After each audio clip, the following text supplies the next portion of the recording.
ಒಂದೇ ಒಂದು spoon side dish ಆಗಿ ಚಟ್ನಿ ಇದ್ದರೆ ಸಾಕು, ಪೂರ್ತಿ ತಟ್ಟೆನೇ ಖಾಲಿ ಮಾಡ್ಬೋದು. ಅಷ್ಟೇ ಅಲ್ಲದೆ ರೋಟಿ, ಚಪಾತಿ, ರೈಸ್ ಎಲ್ಲದಕ್ಕೂ ಸೂಪರ್ ಆಗಿರುತ್ತೆ ಈ ಚಟ್ನಿ. ಹಲೋ, ನಮಸ್ತೆ ಎಲ್ರಿಗೂ. ನನ್ನ ಇವತ್ತಿನ ವಿಡಿಯೋದಲ್ಲಿ ಬಾಯಿಗೆ ಸಖತ್ ರುಚಿ ಕೊಡುವಂತಹ ಟೊಮೆಟೊ, ಈರುಳ್ಳಿ ಮತ್ತು ಬೆಳ್ಳುಳ್ಳಿಯ ಒಂದು ಸೂಪರ್ ಆಗಿರುವಂತಹ ಚಟ್ನಿಯನ್ನು ತುಂಬಾ ಸುಲಭವಾಗಿ ಹೇಗೆ ಮಾಡ್ಬೋದು ಅನ್ನೋದನ್ನು ಹೇಳ್ಕೊಡ್ತಾ ಇದ್ದೀನಿ.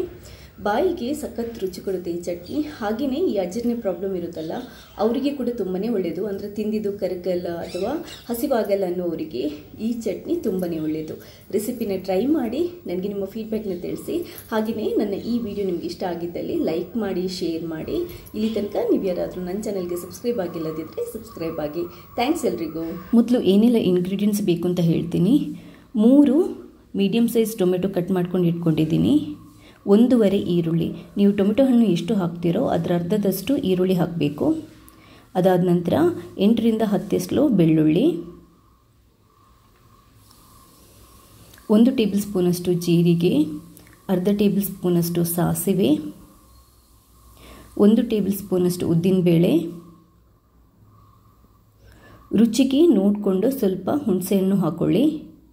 ರುಚಿಗೆ ನೋಡಿಕೊಂಡು ಸ್ವಲ್ಪ ಉಪ್ಪು, 1/4 ಟೇಬಲ್ ಸ್ಪೂನಷ್ಟು ಉಪ್ಪನ್ನು ತಗೊಂಡಿದ್ದೀನಿ. 1/4 ಟೇಬಲ್ ಸ್ಪೂನಷ್ಟು ಇಂಗ.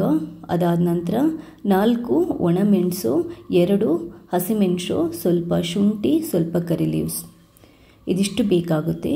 ಇವಾಗ ಇದೆಲ್ಲದನ್ನು ನಾವು ಹುರಿದ್ಕೋಬೇಕು. ಚಟ್ನಿ ಮಾಡೋದಕ್ಕಿಂತ ಮುಂಚೆ ಸ್ಟವ್ ಮೇಲೆ ಒಂದು ಬಾಣಲೆ ಇಟ್ಟು ಮೀಡಿಯಮ್ ಉರಿ ಇಟ್ಟು ಎಣ್ಣೆನ ಕಾಯಿಸ್ಕೊಂಡಾದ ನಂತರ ಇಂಗನ್ನು ಹಾಕ್ಕೊಳ್ಳಿ.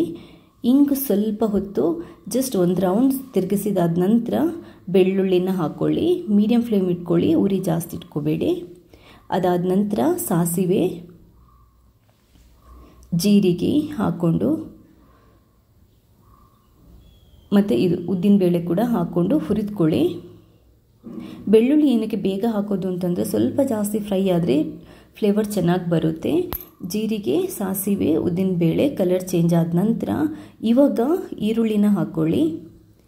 ಈರುಳ್ಳಿಯನ್ನು ಕೂಡ ನಾವು ಸ್ವಲ್ಪ ಲೈಟಾಗಿ ಹುರಿದ್ಕೋಬೇಕು, ಅಂದರೆ ಫ್ರೈ ಮಾಡಬೇಕು, ಜಾಸ್ತಿ ಅಲ್ಲ. ಈರುಳ್ಳಿ ಕಂಪ್ಲೀಟಾಗಿ ಅಂದರೆ ಗೋಲ್ಡನ್ ಕಲರ್ ಅಥವಾ ಬ್ರೌನ್ ಕಲರ್ ಆಗಬಾರ್ದು, ಅದರದ್ದು ಹಸಿ ಅಷ್ಟೇ ಹೋಗಬೇಕು. ಅದರಿಂದ ಸ್ವಲ್ಪ ಹುರಿದ್ಕೊಂಡು ಅದಾದ ನಂತರ ಬ್ಯಾಡಗೆ ಮೆಣಸು, ಖಾರ ಮೆಣಸು, ಕರಿ ಲೀವ್ಸ್, ಶುಂಠಿ ಏನೆಲ್ಲ ಇತ್ತು ಅದೆಲ್ಲದನ್ನು ಹಾಕ್ಕೊಳ್ಳಿ. ಟೊಮೆಟೊ ಒಂದು ಬಿಟ್ಟು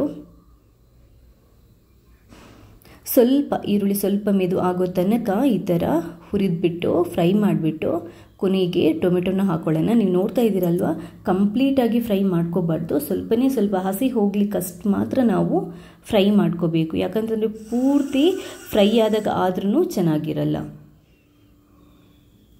ಟೊಮೆಟೊ ಒಂದು ಚೂರು ಮೆದುವಾದ ನಂತರ, ತುಂಬ ಅಲ್ಲ ಸ್ವಲ್ಪ ಮೆದುವಾದ ನಂತರ ನಾವು ಸ್ಟವನ್ನು ಆಫ್ ಮಾಡಿ ಇದನ್ನ ತಣ್ಣಗಾಗಲಿಕ್ಕೆ ಬಿಡಬೇಕು.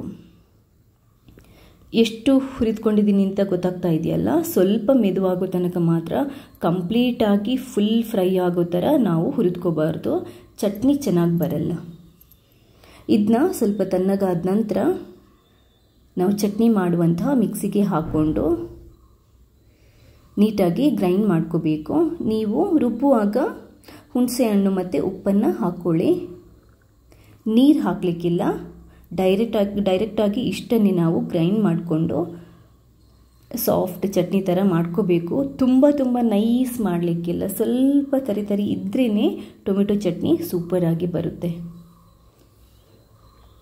ನೋಡಿದ್ರಲ್ಲ, ನಿಮಗೆ ಈ ಕನ್ಸಿಸ್ಟೆನ್ಸಿ ನೋಡಿದರೆ ಗೊತ್ತಾಗುತ್ತೆ ಎಷ್ಟು ಸೂಪರ್ಬಾಗಿ, ಎಷ್ಟು ಚೆನ್ನಾಗಿ ಟೊಮೆಟೊ ಚಟ್ನಿ ರೆಡಿಯಾಗಿದೆ ಅಂತ.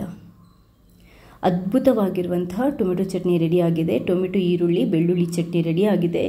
ರೈಸ್ಗೆ ಸೈಡ್ ಡಿಶ್ ಆಗಿ ಸಖತ್ ಚೆನ್ನಾಗಿರುತ್ತೆ. ಬಾಯಿಗೆ ಒಳ್ಳೆ ರುಚಿ ಕೊಡುತ್ತೆ. ಜೀರ್ಣ ಇಲ್ಲದಿದ್ದವರಿಗೆ, ಹಸಿವಾಗಲ್ಲ ಅನ್ನುವವರಿಗೆ ಈ ಟೊಮೆಟೊ ಚಟ್ನಿಯಲ್ಲಿ ನೀವು ಊಟ ಮಾಡಿ ನೋಡಿ, ಅಥವಾ ರೋಟಿನೋ ಚಪಾತಿನೋ ತಿಂದು ನೋಡಿ, ದೋಸೆನೋ ತಿಂದು ನೋಡಿ, ನಿಮಗೆ ಸಖತ್ ಹಸಿವಾಗಲಿಕ್ಕೆ ಶುರುವಾಗುತ್ತೆ. ತುಂಬಾ ಚೆನ್ನಾಗಿರುತ್ತೆ, ಆರೋಗ್ಯಕ್ಕೆ ತುಂಬಾ ಒಳ್ಳೆಯದು. ಒಂದ್ಸರಿ ಈ ರೆಸಿಪಿನ ಟ್ರೈ ಮಾಡಿ ನನಗೆ ನಿಮ್ಮ ಫೀಡ್ಬ್ಯಾಕ್ನ ತಿಳಿಸಿ. ಹಾಗೆಯೇ ಇಲ್ಲಿ ತನಕ ನೀವು ಯಾರಾದರೂ ನನ್ನ ಚಾನಲ್ಗೆ ಸಬ್ಸ್ಕ್ರೈಬ್ ಆಗಿಲ್ಲದಿದ್ದರೆ ಸಬ್ಸ್ಕ್ರೈಬ್ ಆಗಿ. ಇಷ್ಟ ಆದರೆ ಈ ವಿಡಿಯೋನ ಲೈಕ್ ಮಾಡಿ, ಶೇರ್ ಮಾಡಿ.